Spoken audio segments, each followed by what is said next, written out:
আল্লাহ পাক রব্বুল আলামিনের নবী বলছেন যে চার শ্রেণীর লোক তারা জান্নাতের সেন্ট পাবে না। কয় শ্রেণী বললাম? জোরে বলেন না গো।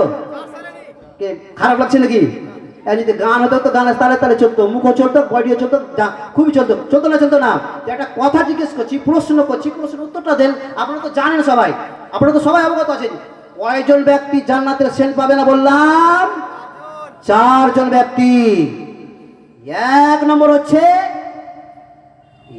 নম্বর হচ্ছে পিতামাতার অবাধ্যকারী সন্তান।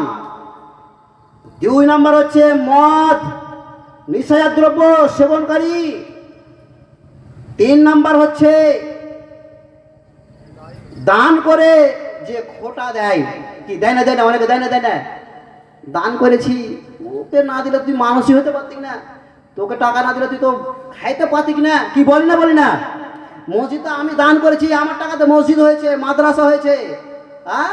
আর তুমি বড় বড় কথা বলছো। এই যে খোটা দেওয়া, মানুষে বলে যে হাগড়ির হাতের খাইতে হয়। তারপরে কথাটা কি বলে, একটা হাগড়ি হাতে খাইতে হয়, কিন্তু যে খোটা দেয় তার হাতের খাইতে হয় না। কি কথাটা ঠিক নয়?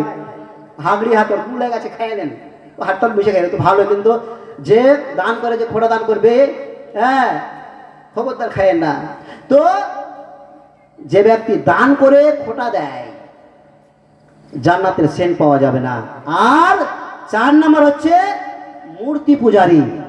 যে ব্যক্তি মূর্তি পূজা করে, শিরক করে, আল্লাহর সঙ্গে শিরক করে,